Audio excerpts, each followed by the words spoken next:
Hello everyone, welcome back to my YouTube channel. তো আজকে day 2, আমরা যাচ্ছি ঘুরতে পাহাড়ে। Let's get started. অনেকটাই প্রায় লেট হয়ে গেছে, এখন 10:30 11টা মতো বাজে হয়তো সকাল। তো আমরা প্রথমে ব্রেকফাস্ট করে নেব, তারপরে আমরা পাহাড়ে উঠব, অযোধ্যা পাহাড়ে। আর আরও অনেক জায়গায় আজকে যাব, তো সেগুলো সব তোমরা ভিডিওতে আগে দেখতে পাবে।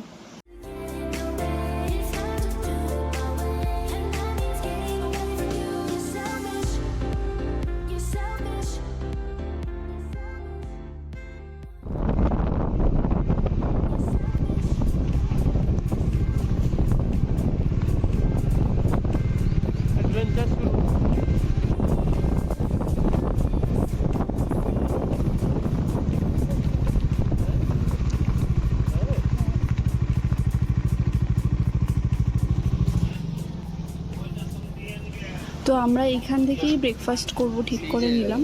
আর চারদিকটা দেখো কি সুন্দর।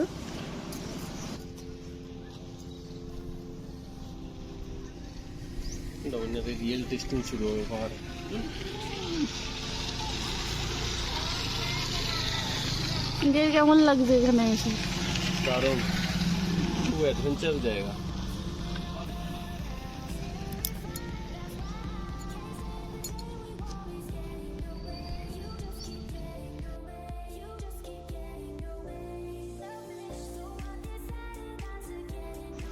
এখান থেকে ম্যাগি আর পাউরুটি খেয়ে তারপর আমরা অযোধ্যা পাহাড়ে আবার ওঠা স্টার্ট করেছি।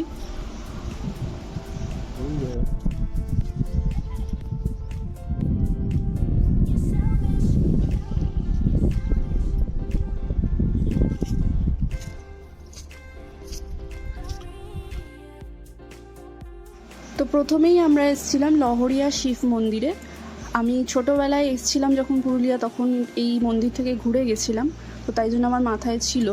আর এটা এতই একটা সুন্দর মন্দির, তো আমি ওই জন্যই ওকে বললাম যে আগে এই মন্দিরটাই আমরা দেখতে যাব।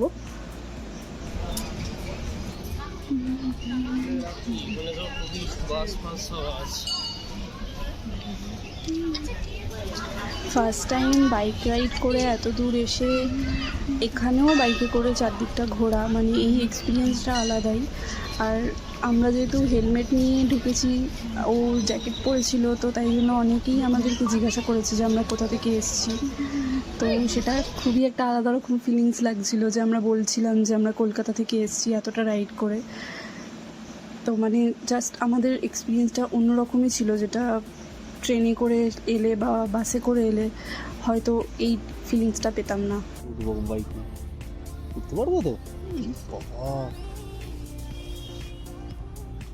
চলো,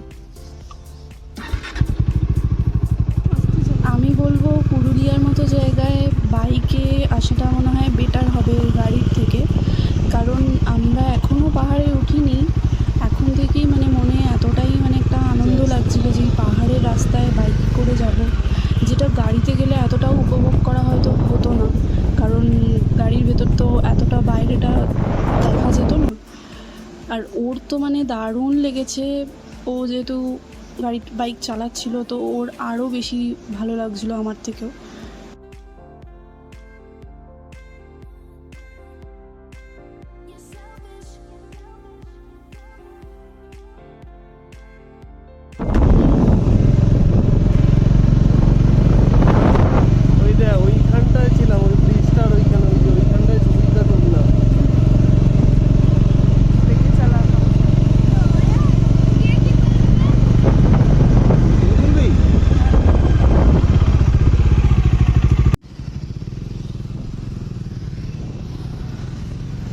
এই দেখো আমাদের সাথে আরও অনেকেই যাচ্ছিল, তারাও বাইকে করেই পুরো পাহাড়টা ঘুরেছে। তো এদেরকে দেখে খুব ভালো লাগছিলো যে না আমরা একা নই।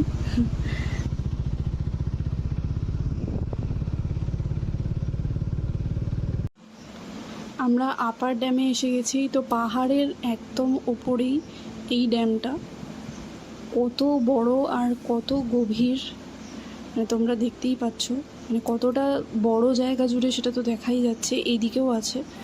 তো এখানে আমরা একটুখানি ফটোশ্যুট করেছিলাম, কিছুটা ভিডিওস করেছিলাম। এই জায়গাটা খুব খালি ছিল।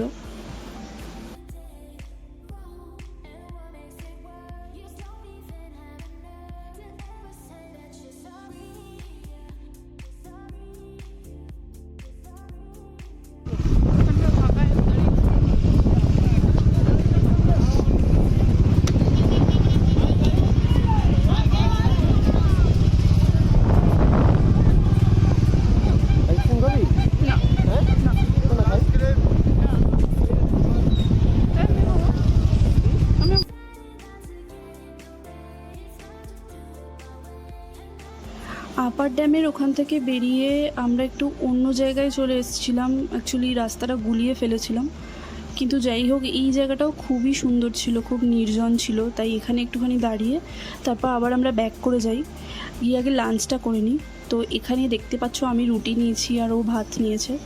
আর জানি না এটা মানে ছোটোবেলা থেকেই আমার মধ্যে আছে। আমরা যখন আগেও ঘুরতে যেতাম বিয়ের আগে আমার ফ্যামিলির সাথে, তো আমি আর আমার জামাইবাবু সবসময় রুটি খেতাম আর বাড়ির বাকিরা সবাই ভাত খেত। তো এটা জামাইবাবুর থেকেই শেখা। জামাইবাবুই মানে বলতো যে বাইরে বেড়াতে গেলে নো ভাত, তো আমিও সেটাই ফলো করেছি।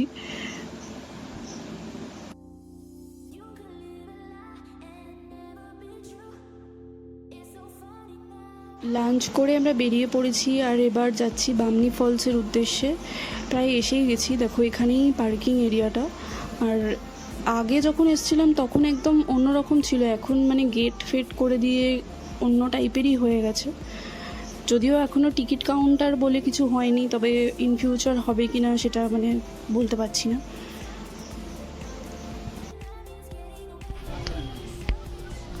এই যে আমি স্টাইল মারতে মারতে নিচে নামছি, কিন্তু যদি ওঠার ভিডিওটা করতাম তাহলে দেখতে মানে আমার কি বাজে অবস্থা হয়েছিল।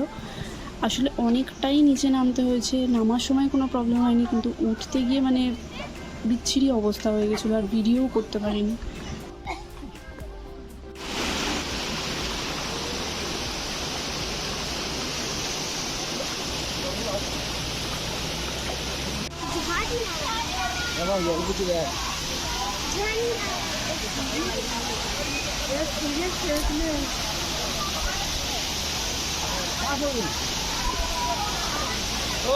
দেখে বাদ দিয়ে না ডাইরেক্ট নিচে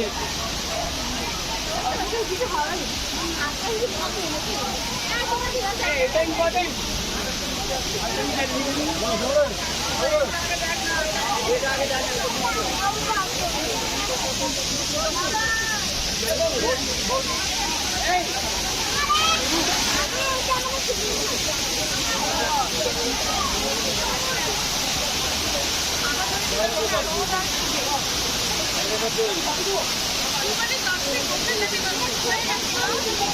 Come on!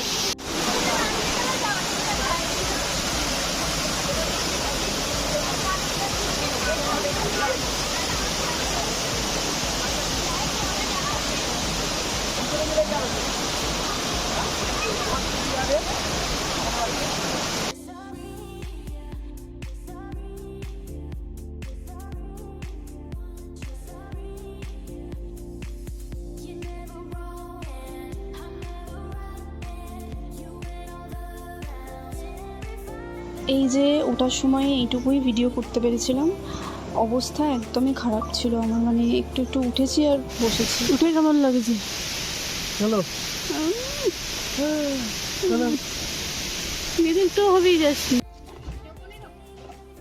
পুরোটা যে উঠতে পেরেছি মানে এটা আমার বিশ্বাসই হচ্ছিল না। মাঝখানে তো মনে হচ্ছিলো যে আমি উঠতেই পারবো না মনে হয়। আর এই যে দুজন ভদ্রলোক আর ভদ্রমহিলাকে দেখতে পাচ্ছ, এনারা আমাদের সাথেই উঠেছেন, একটুও রেস্ট নেননি। মানে অবাক হয়ে যাওয়ার মতো কথা, যেখানে আমি বসে পড়ছি দুপা হেঁটেই আর ওনারা একদম একবারেই উঠেছিলেন পুরোটা। আর কোথাও ঘুরিনি, বামনি ফলস থেকে উঠে এতই টায়ার্ড হয়ে গেছিলাম যে এবার আমরা রুমেই চলে যাচ্ছিলাম। মেনলি আমি, ওর এনার্জি ছিল, আমার ছিল না একটুও। তো আজকের মতো এখানেই টাটা, শেষ করলাম। আর যদি আমার ভিডিওস ভালো লাগে তাহলে প্লিজ আমার চ্যানেলটাকে সাবস্ক্রাইব করো, লাইক আর কমেন্ট করো। Thank you for watching.